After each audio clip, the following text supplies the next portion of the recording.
Well, it's really lovely to be here. I'm in criminology, as Karen has just said, which is a long way away from here, hence almost being late today. But it's really exciting to be introducing Sanja.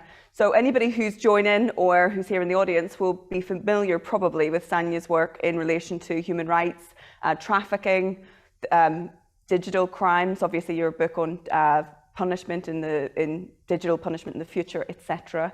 But even well before, so Sanja is here with Bristol Digital Futures, but is also with us in criminology. And well before she joined here in Bristol, I was familiar with her work. In fact, well before we met at Border Criminologies at Oxford University, where we're both associate directors as well. Well before this, because of her work around sexual trafficking, sexting, and other aspects relating specifically to gendered violence and harms. And I think that Sanja has brought a lot to the way in which we can think about bordering, the way in which we think in the context of gender and outside of the box in loads of different ways, I think especially in relation to victimization and issues around autonomy and recognition of other forms of structural harms. So it's really great to be here today to introduce Sanja, but also she will be familiar to people. She's I'm not going to try and read off this long spiel, but even visiting scholar at Oxford, where we first met, but had long known you, University of Oslo, University of Belgrade, and University of Zagreb, as well as public interest law fellow at Columbia University's Law School in New York. So many of you will be familiar with her work, familiar with her books, book chapters. She's actually essential reading for some of, I might drag you into some seminars and lectures up at Criminology, Sanja, because she's essential reading for some of our modules up there as well. So it's really exciting to hear today. I actually don't know what you have to say, so I'm especially looking forward to chairing the session and the questions and being able to ask some questions myself, I'm sure, as usual. So without further ado, Sanja Milivojevic. Thank you so much. Thank you so much. This is a very cheeky way of making me say yes to everything that you want me to do in your module. So thank you very much for that, Vicky. Before I start, can I just say that it's absolutely wonderful to be in this space and to see many of my colleagues from the BDFI, but also from University of Bristol. It's super exciting to kick off this amazing new series. Thank you, Karen, for organizing everything. Thank you, Haley, for being like superstars you obviously always are. It is really brilliant, and I can't tell you how excited I am still to be with BDFI. I've started in January this year, and I feel like I accomplished more professionally in these how many months here at Bristol and at BDFI than in a very long career that I used to have in Australia and elsewhere in the world. So did that change magically, or did I just do that? Because that's exactly the slide where we need to be. So today I think this presentation is a bit of a provocation. I like doing that lately. I'm just going to throw some ideas and put them forward. And I'm really keen to hear from you. What do you make out of it? Do you think that any of them make sense? And particularly around, because obviously Bristol Digital Futures Institute, and I'll talk a lot about our vision and what we want to achieve with some of the new facilities that we have here. But being a criminologist and a human rights lawyer and a criminal lawyer, this is obviously my bread and butter, and the stuff that I'm going to be talking about today is the crime technology nexus. And basically, my key question today is, when we think about technology, crime, harm, and criminal justice, can we think, develop, shape alternative digital futures in this space? So let's give it a go. Okay, so I'm not going to tell you anything new in this space when I tell you that there is absolutely seem to be a growing conviction, I would say, or an agreement in the public discourse that technological innovations could modify the future course of humanity. As we dive deeper in the 21st century, we seem to be ever more fascinated with the advances of science and tech and their role in creating new possibilities for modern societies. I think underpinning this conviction is a credo dating back to Enlightenment, that science and technology developments are indeed the hallmarks of modernity and progress. And digital technologies obviously are at the forefront of this narrative. As the fourth industrial revolution unfolds, computers and devices based on smart algorithms have captured the interest of academia and a range of industries. Obviously, you're all here because you're interested in these topics. And the digital revolution has irrevocably changed our lives. Whether you're a techno-utopian or a techno-skeptic, we can no longer ignore technology's important role in the world around us. Now, whether they're simple in their design, like Netflix viewing suggestions, or social learning robots that help children's development using natural language and facial expression and recognition, these whether they're simple or whether they're complex, these technologies obviously are a part of our everyday lives. And for all of us, I think we share that kind of acknowledgement that even when we're annoyed with technology, we keep using it, captured by devices' ease, accuracy, and speed.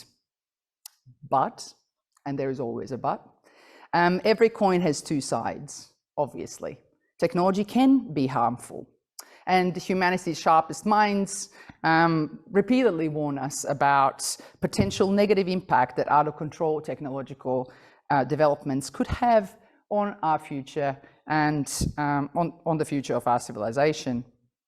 So emerging technologies thus seem to ignite both utopian and dystopian visions of the future, from the advances in medicine and tackling climate change to discriminating algorithms or even killing machines that could threaten the entire human race. And just only this week, unfortunately, we saw yet another example of the destruction that, for example, kamikaze drones create in contemporary warfare. So the quest for good technology is ongoing, I suppose, with hundreds of thousands of scientists, entrepreneurs, and professionals chasing this holy grail. But technology's capacity to learn from the data sets, from the inputs and learning sets, its own experience and the environment, and ability to process all of that and make sense of that and act on that vast amount of data seems unprecedented. But in criminology, one of the questions that we often ask is it really? How much of it, of all of this promise, is a hype powered by, for example, profit-hungry venture capitalists? As Paul Virilio conveys, much of this contemporary interest in technology is driven by the obsession with military and political supremacy and a growing desire to control people and their movements.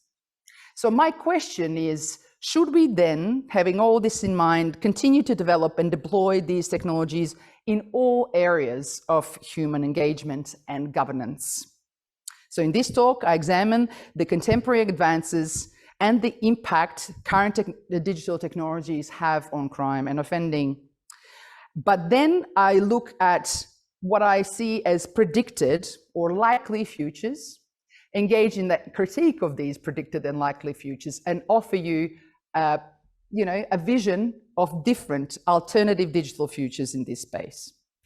And for over a decade now, Vicky has just mentioned that, I've been really passionate about finding a way of co-creating these digital futures, different alternative digital futures in the crime technology nexus.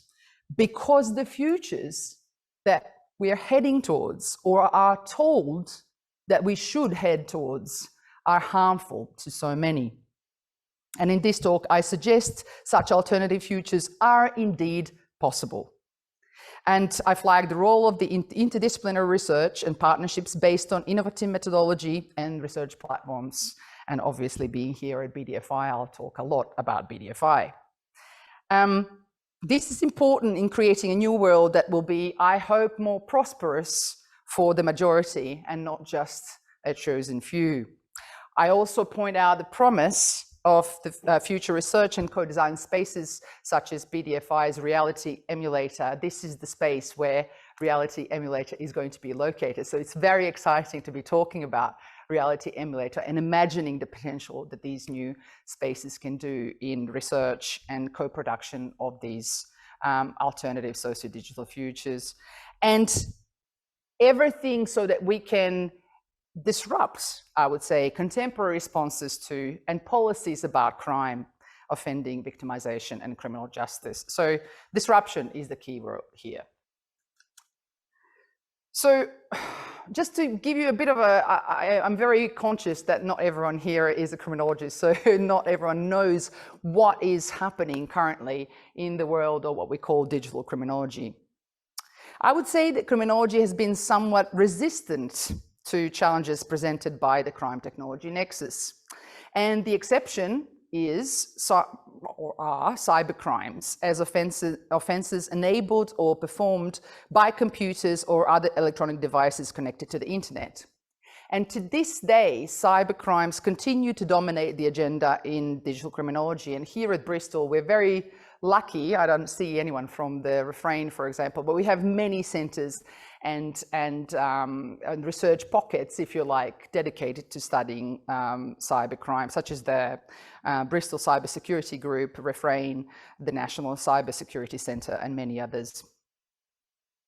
However, the technology more broadly, not just cybercrimes, and in particular technologies that I call digital frontier technologies, technologies that have potential to change, completely revolutionize the way we live, work, socialize, etc., such as, for example, the artificial intelligence or autonomous mobile robots, the Internet of Things, your quantum computing, cryptocurrencies, 6G, nanotechnology, and many others are still to be explored in criminology. There is quite a, I would say, a reluctance to engage with these topics. So in criminology, like in other disciplines, we face many critical questions regarding the application of these digital frontier technologies. And I identify in this talk 7 key ones that I think are critically important. The first one is the focus.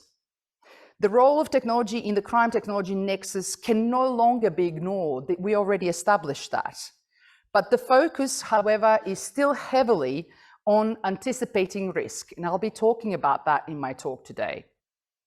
Now, my question is, how can we shift that focus to broader contexts of addressing issues that actually underpin offending and the focus on crime prevention, rather than guessing where future crimes will happen and who will commit them?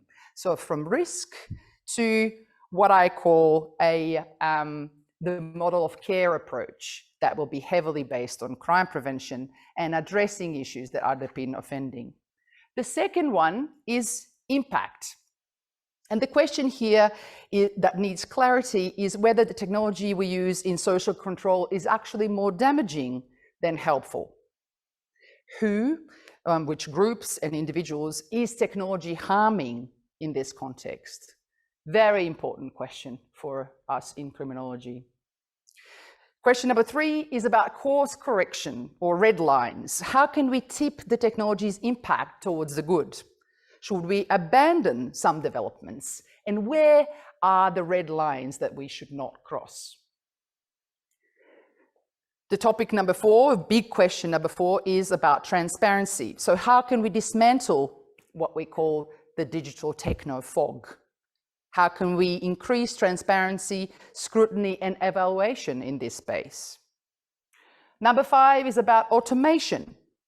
Obviously, there is an increasing independence or automation of technological innovations in social control. How can we make sure that we keep human in the loop? Question number 6 is about delivery. Is technology working as promised? And question number 7, and not at all the least important one, is about benefit. Who is profiting and benefiting more broadly from the technology? The majority, or again, a selected few?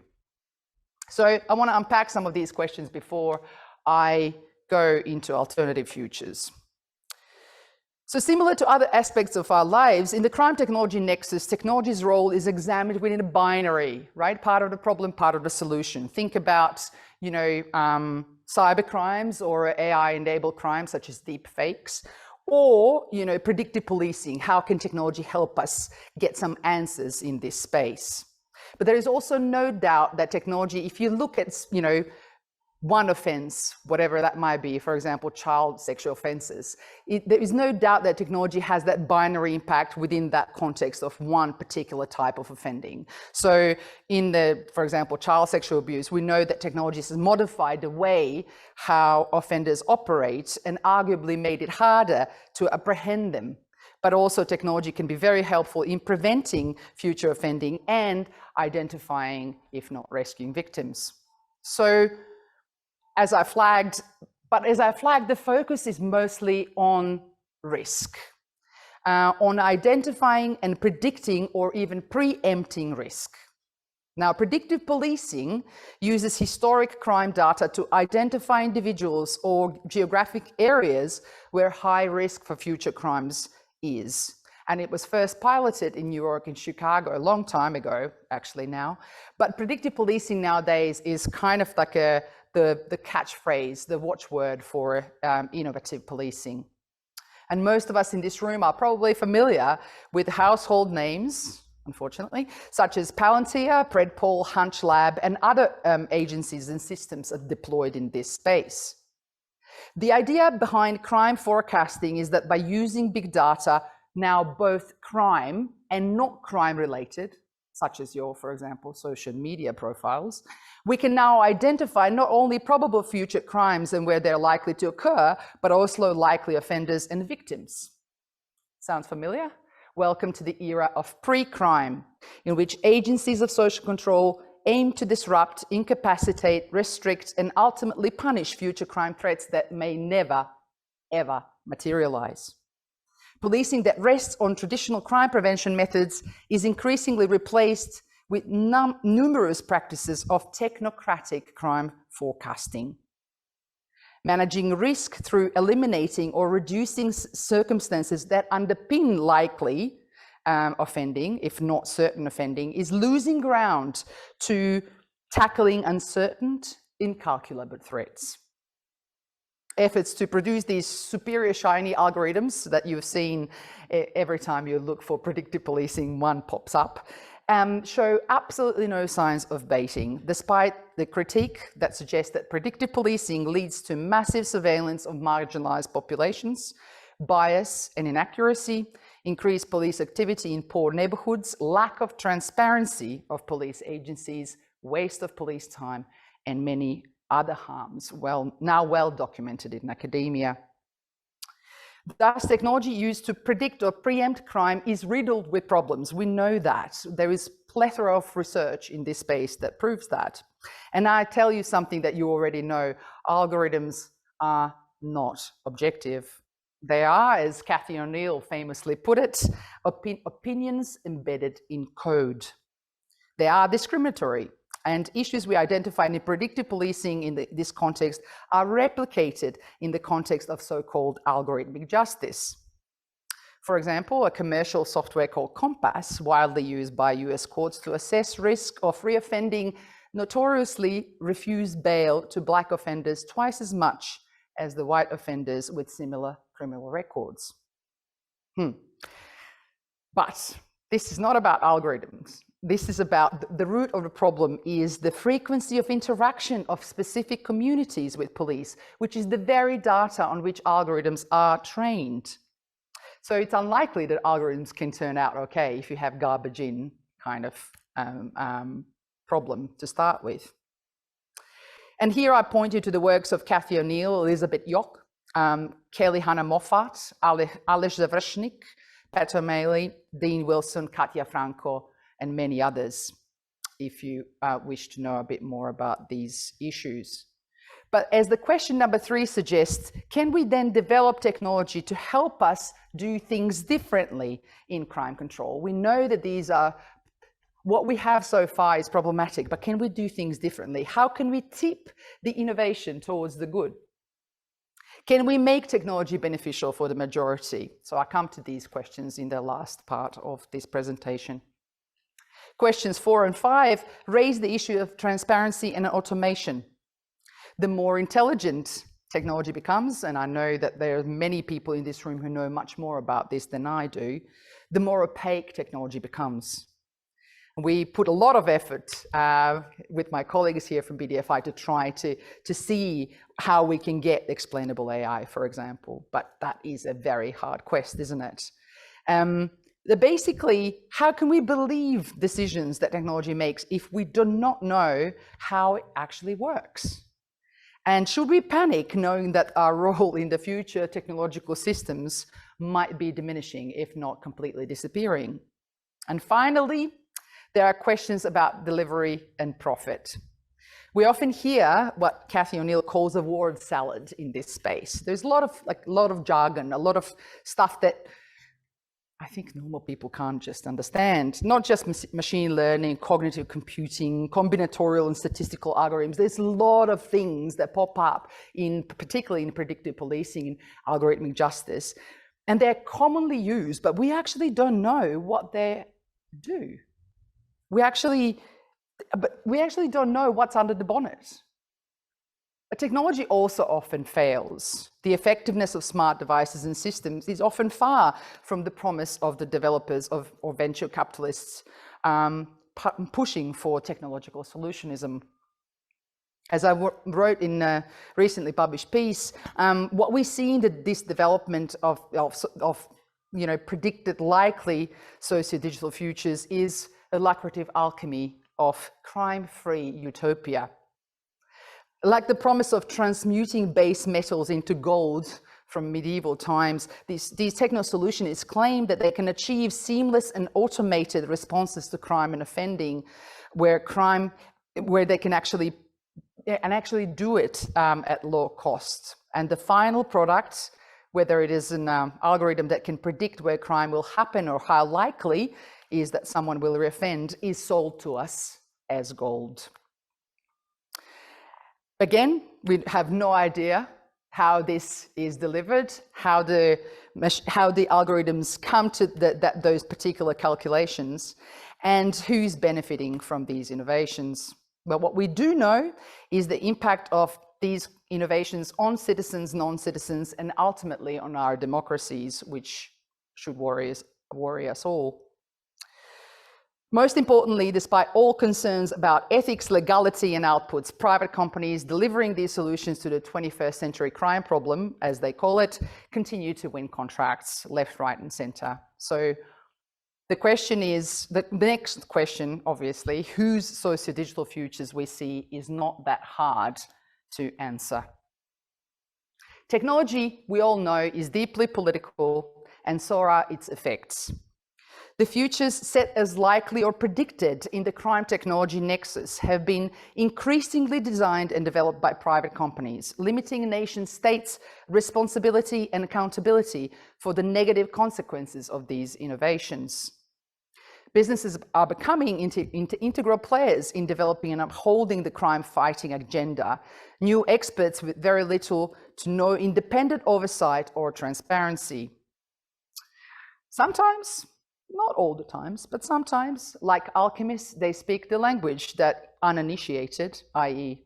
us, whether it's government officials, scholars, activists, journalists, anyone cannot understand. Their technology often is a business secret, known to a limited few.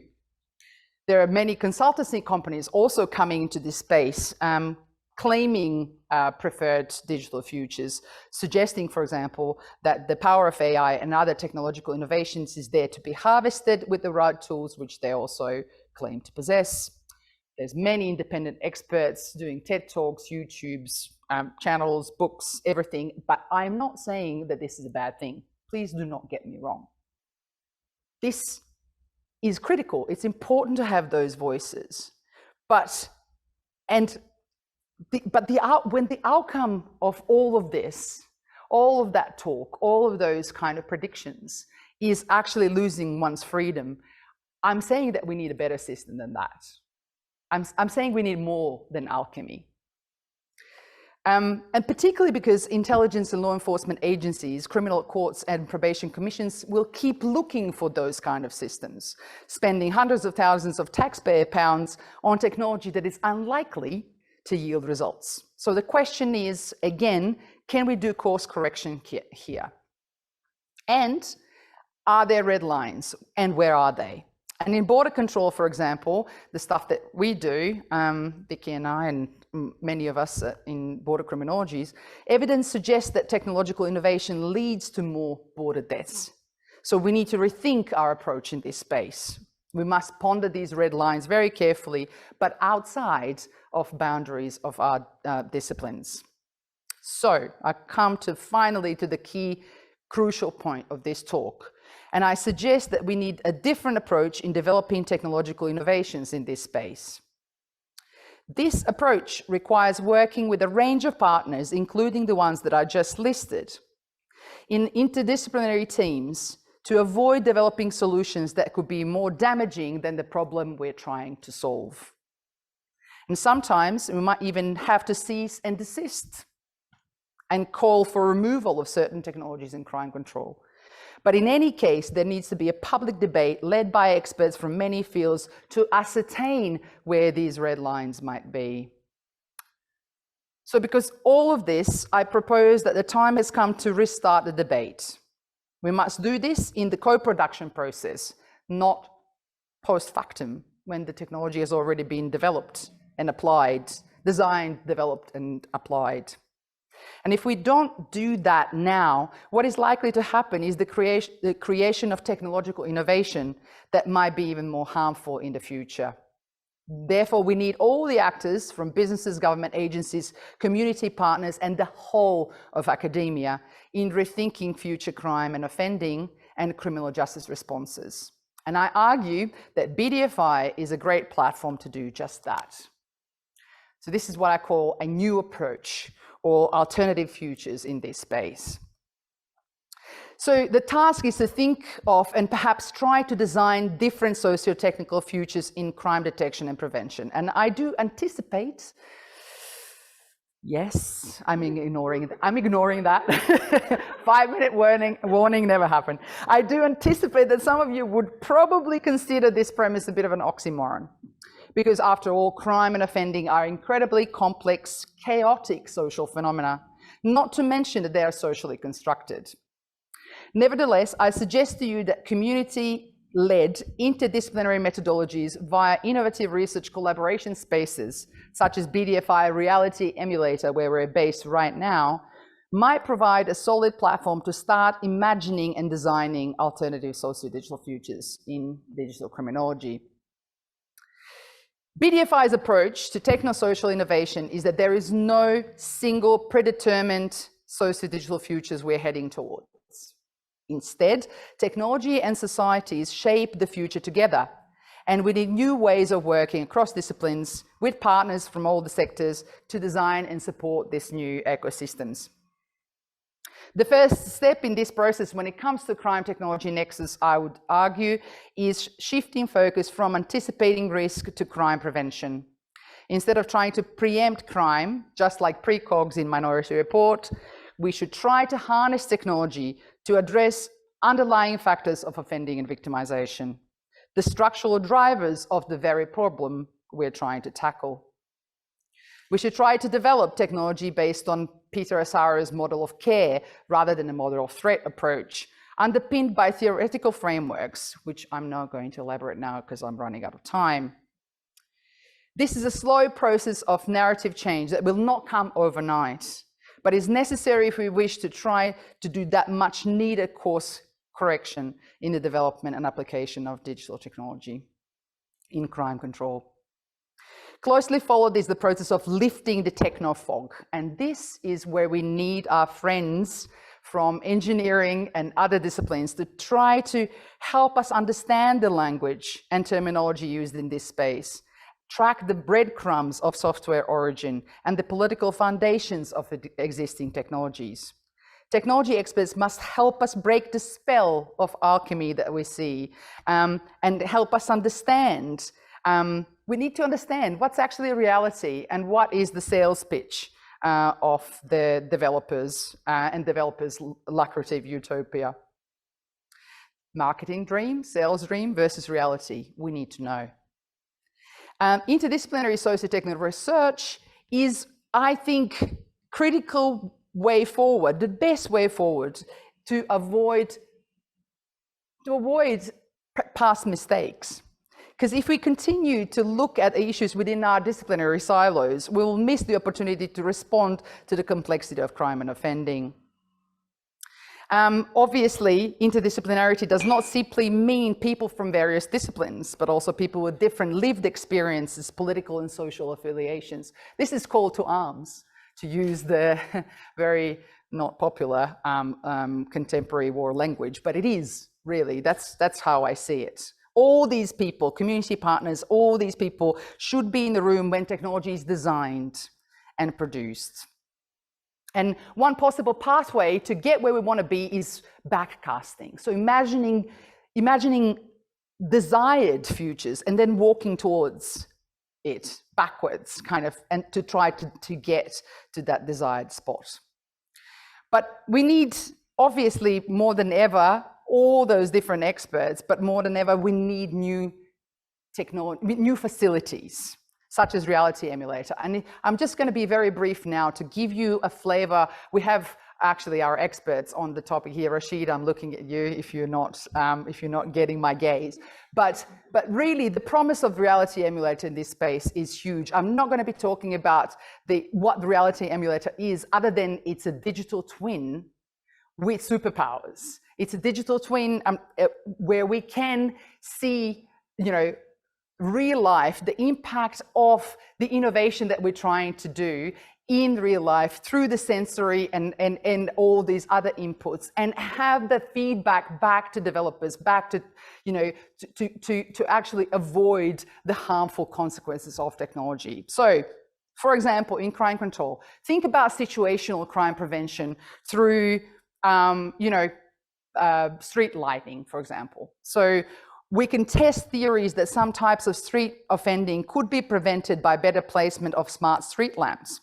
Or we can, design future classrooms where young people will not fall through the cracks, and hopefully we can reduce the potential future risk of offending among the target population.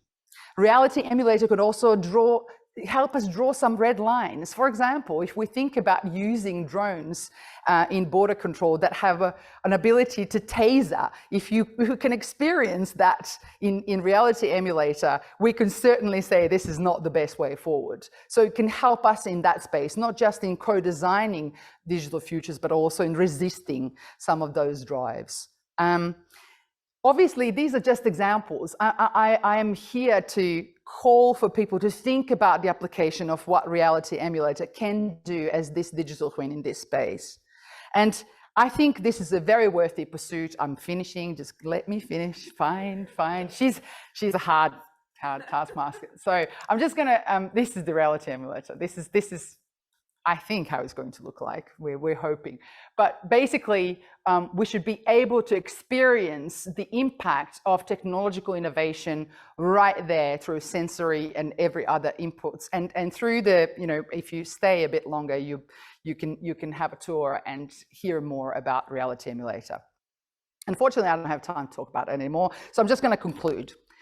Contemporary technological solutions in crime control and criminal justice are often harmful. I'm not going to talk about violation of rights, freedom, privacy, about the complex issues around privatization, lack of transparency, automation, all of those things. But my main point is there is no single techno-social future. We do not have to continue to follow this path. Emerging technologies have to be a part of our thinking, but that's not the whole picture. Technology is to be co-created, driven by social demands and social needs. And obviously, the futures are ours to create. We need to reconcile our values with the technology that we create. We need clear regulatory and legal frameworks, and we need to steer future tech towards the public good. We also need audits to uncover these black boxes and compare the outputs with the promise of technology and try to reduce alchemy. We do this through research, obviously, and I'm calling for roboticists, computer scientists, machine learning experts, computer vision and image processing specialists, et cetera, to join us in this quest, to think about new methodologies that we can do in these new research spaces. And to be effective, I argue we need all these new platforms and new methodology, and BDFI is just one such platform. And to conclude, it is not our attitude towards technology that begs critique here. I think it is our insolence towards the most vulnerable and precarious among us, used as guinea pigs on which the effectiveness of these technologies have been tested. Empathy and empowerment are critical starting points in this debate. How can we harness technology to do that for us? And only then, I argue, we can look at the promise of technology in delivering a healthier, fairer, and just society for all. Thank you so much for your attention. And these are my details. So please contact me if you have any ideas about this. And I'm looking forward to the questions. I'm sorry I went over time. Thank you.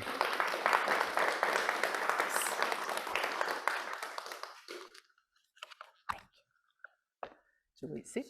Yes, yes. So thank you. We're going to take some questions from the floor first, and before I then take questions from people who are on Zoom, such as technology these days. So, does anybody want to start off? I know Sanja doesn't want me to, so. No, I want you to go on. Are you sure? Yes, I am. I'm happy to start if anybody wants to let the hamsters run round in your heads. No? Yep. If you could introduce yourself as well, that would be great. Okay, so Rashid Hussain from BDFI and Smart Internet Lab. My question is about the futures that you talked about. Well, in designing the futures or predicting the futures or claiming the futures, do you think that we have inclusion and diversity? Because when we look into the futures or when we claim some futures, for example, having a very connected world or very high-speed internet for that matter, or any kind of future in transportation, in any area, do you think that we have inclusion in deciding about those futures? That's a great question. I expected nothing less from you, Rashid. It's a great question. We don't, and we have to think about how we do that. I think the opening up, I think thinking in a different spaces can help us do that as well. I mean, obviously, neutral lab and the potential of the neutral lab, where people come and you know, get out of their disciplinary boundaries. But it's not just about academia here. I think we need to find a way, and BDFI mission is to find a way to work with all these important communities and community partners and business partners. And it's through that multi-layer of engagement, I hope that we're going to achieve, or maybe somehow potentially even avoid the traps of that lack of diversity. We certainly know that in predictive policing and efforts to engage with the crime technology nexus, so far that has been one of the key problems, let alone the issues around you know, what data comes in, what data doesn't, you know, and potentially like how the injustices within the social context actually, you know, just sort of feed into the development of future technologies. But if we have those course corrections along the way, if we are there when technology is created, then we are likely to see them before they, you know, it's easier, I think, to intervene as the technology is created, to try to avoid some of those traps. When we can see that complexity is missing, where we can see that streamlining simplicity, or, you know, predominant race, or, you know, lack of the, you know, underprivileged voices, or voices who are going to be harmed by these technologies if we don't intervene. If we are there when the technology is co-created, then we're likely to try to address some of those issues? It's a great question. Thank you. Do I have another from the audience, or can I? You can't wait. Can I intervene? She can't wait. This is it. So I think that what you've ended with in the context of equality and the idea of empowerment is an interesting, it is a form of utopia, and one that we would agree with, would agree on. There is the question around the ontological reality of crime, of course, and what we are defining as crime here. So some of the examples that you mentioned were to do with situational crime control and focusing on youth offending, for example. So again, we reiterate what is quite often a focus on crimes of the powerless, crimes of sort of poorer, in poorer, often urban areas that we're talking about, of course, elsewhere as well. So I wonder, to what extent can you envisage the way in which technologies can move, and can they move away from this repeated crimes of the powerless narrative, but also how can we trust the corporations, given that we're in an era of endemic corporate harms and crimes increasingly exposed, including privacy harms and crimes, including surveillance harms and crimes and data breaches, thinking of Privacy International, etc. So how do we marry up those agendas of equality and empowerment with the realities of perhaps mistrust in the context of corporations? And sort of lastly, do we then risk deflecting from structural harms and violences which replicate the kinds of, so when you said, drones to taser migrants, the prospect that somebody, for me working in border criminologies with you, but border semiology is the study of harm more specifically, the prospect that somebody thinks, let's taser migrants, seems to me the bigger problem here, than finding ways to expose somebody who thinks this to tasering. So I wonder to what extent do we risk then finding more forms of situational crime prevention on with the same targets, the same people, but in the hands of corporations who increasingly are themselves embroiled in harm infliction and committing of crimes. Spot on. Everything you said, spot on. I absolutely cannot agree with you more on all of those. And I blame you actually for chairing so nicely and keeping me on time, even though I had a whole segment on the first question. That's how we can't just focus on a youth crime, and we need to look at a white collar crime, and this is the problem, which I had to leave out because I was told that I was over time. Well, you could have chosen to put it in and leave out the youth offending.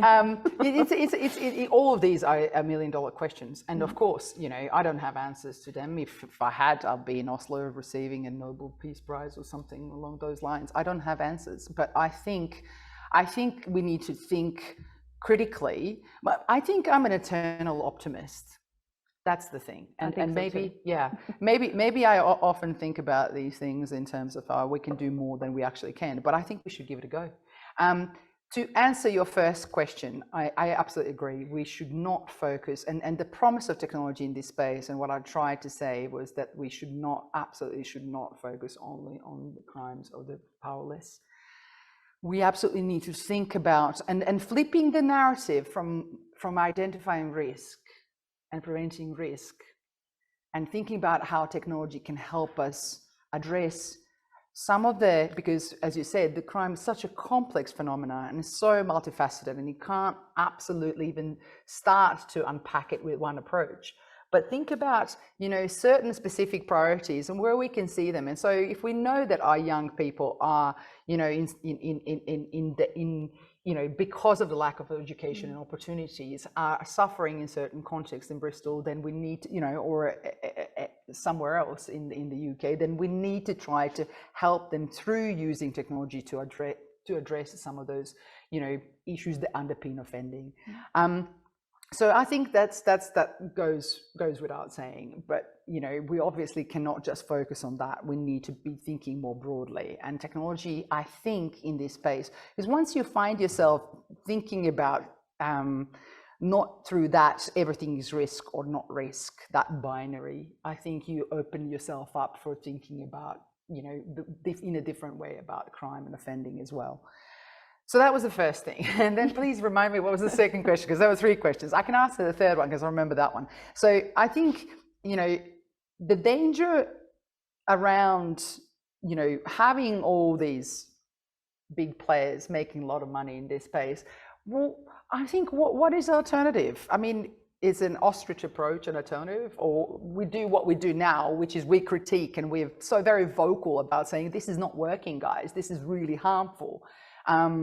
You know, we see through, you know, examples of predictive policing and algorithmic justice, there's this whole scholarship saying this is really creating more harm than what it's fixing. And we have responses, you know, with our friends from law enforcement who are saying, no, we're not touching that. I've been in a room where the police executives told me just that. You know, we're not going that, we're not following that path, and that's a great first start. But for me, it's important to be in the room where technology is created, just not to get there. You know, I think, you know, if you think about what is sold to us as these likely or predicted future, metaverse is a great example. We're all now talking about metaverse. No, right? Predictive policing. No, we can do course correction there. And maybe we don't work with Peter Thiel and Palantir. Fine, okay. And they're going to keep developing these things and keep selling those things, but we can create alternative digital futures in this space. We don't, you know, we have to have an ability to actually do that. And how do we get ability? Well, with money and resources. And often universities are not the spaces where money and resources are, unfortunately. And what was the second question? I'm so sorry, I forgot. Sorry. Did I answer? Ago. Did I miss something? Well, Sorry, seriously, please remind me. Probably. I'm just, well, something to do with tasering, but we'll. Oh, yes, that. Thank you. I think it was because that was good. That was good. To even hear No. That's a really good. Thank you for reminding me. Yes, that was the question. We also have questions though from online. Okay. So I don't know if you want to answer that or focus on. Let's hear from some other people, shall we? Well, just very briefly, just one second. I mean, the very fact that was an idea in border control did trouble me very much, and that's why I wrote that whole paper that I can't elaborate on now. But it's really amazing that was floated as an idea, and it was floated as an idea at the Border Security Expo in the United States. So yes, sorry. Thank you. At least, you know, I'm learning to chair myself as well, so speed myself up. So I think that this is some really great, actually long conversations that we can have. Yeah. But do we want anybody from more for the audience? Or one of the other questions is that Catherine Dodds, who's at the School for Policy Studies also, has asked, can audience hear can we hear if anybody wants to speak from Zoom rather than me speak on Catherine's behalf, which I don't think I could do as well as she can. So Catherine, apparently we can. Don't know where I'm looking to. No, I'm looking over there, I think. Catherine, we can. So can we hear from Catherine directly? Is that working? Yeah, Hi, Catherine. Excellent. Hi. I don't know where I'm looking. Hello. I typed it all long form in the chat. So Sanja, like you, I am very much an internal optimist. I've worked for some years in the medico-legal borderlands. And it's frustrating, it's exhausting. I think one of the things, you know, I wanted to hear from you about is, you know, there's a huge literature about multidisciplinarity and its challenges and the exercise of power within multidisciplinary space. And I wondered what your reflections are on that, because to be honest, I've worked with, you know, computer modelers and health scientists and, you know, professors of epidemiology and immunologists for a very long time, and it is a real ongoing piece of work. And then my second question related to that is one around temporality, because all of that work takes so much time and resource, but mostly time. And I wondered what your sense is in terms of the temporality of what you're suggesting, because digital futures are fast. Great questions, thank you. So nice to see you, Catherine. It's great questions, absolutely fabulous. I mean, yeah, I don't even know where to start. I think when it comes to interdisciplinarity, I agree. I'm not I'm not looking at over there anymore. I'm looking there now. I think when it comes to interdisciplinarity, I agree. It is challenging, but I cannot tell you how much more exciting and productive and you know, more useful my brain is since I've started mingling with scientists and engineers and all these wonderful people here at BDFI, but elsewhere as well. Roboticists, I don't know if my colleague and friend Edmund is online as well. But really is very rewarding, I think. And yes, we often in academia, I think, don't have time to invest in because to do the proper interdisciplinary work, you do need time. You need time to sit down and talk about things. And you know, I remember sitting in this room full of computer scientists saying, "Guys, I understand maybe about 40%. Is that enough, you think?" And they go, "Yeah, that's great. I mean, if you can understand 40%, that's excellent." You know, but then you need to invest, right? And you need to invest in these kind of places and spaces where you can come together as a team and actually talk in a way that the bridges that we do make are so much more solid.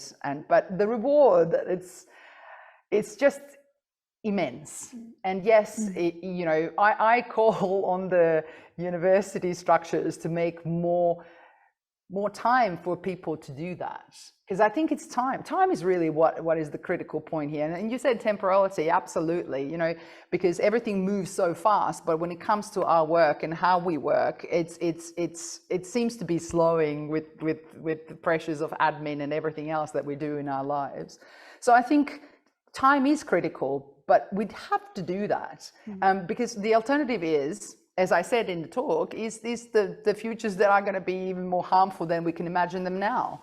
I mean, if we do have the technology that's out of control in which social science does not have, you know, say if we do start to think that drones, it's okay to think about drones who that taser migrants, you know, in borderlands, then we failed as academics. And I think is not just the job of academics to do that. I think it's the universities need to recognize as well that is our mission, and through research institutes, obviously, to be doing more of that. And yes, time is critical in this space, absolutely, because the pace is so fast, but we seem to be working rather slow. Always happy to put forward a reduced workload model. But, did not say that. It probably fits across the university. She said that. I did. We've got a last question then from the audience. So we've got Matthew. Are you able to?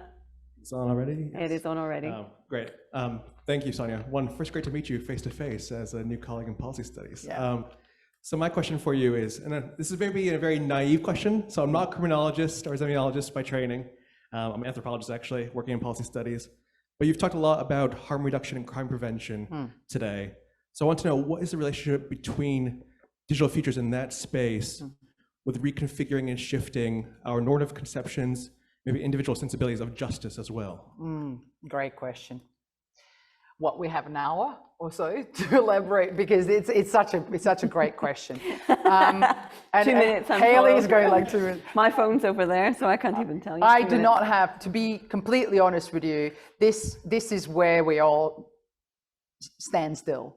But we have to be revisiting and asking those questions all the time. As I said to you, Reality Emulator is basically this space where, you know, we can not just think about, again, what the justice represents, for whom, in what context. You know, if you think about the innovation that changed, just think about 10 years ago, if someone told you, like, would you rather have a judge or an algorithm telling you if you're likely to reoffend? Like, who would you choose?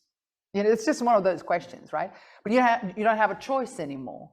In many situations, that choice is removed from you. So I think these fundamental questions will keep popping up in the debate as we go along. And sometimes, as I said, we need to say, whoa, hold on, we can't do that now. We should not be doing that now. We could just pause, and maybe in that pausing, we come back and reflect on some of these important concepts. I agree with you, we have to be doing that, because what we see with all these predicted and likely futures is certainly not justice. It's certainly not justice. And on the top of all that I talked about profits and who's benefiting from technology, I mean, we know the harm now. It's been that long, and it's been 20 years now where we see those technologies keep popping up. We know that they're not working. We know that they're harmful. We know that they're not delivering justice, and yet somehow they're still called, algorithmic justice. I mean, that's a very, very good question, and I don't think that I've answered it, but I think we need to have, again, space and time in the, if you can think about the innovation that could help us in this space, and then we can potentially, test it in real time with all these new spaces that we are developing, and then think, well, hold on a second, is this now something that changes, shifts that notion of justice and what justice means for, and whose justice we are delivering and for whom? Yeah, great question. Thank you. And with that, we're out of time. So yes, thank you very much for questions from the audience. Thank you to questions from Zoom, and thank you specifically Catherine. And thank you to Sanja Milivojevic. Thank you very much. Thank you. And to obviously the organisers who've done a great job. Thanks for having us. Thank you.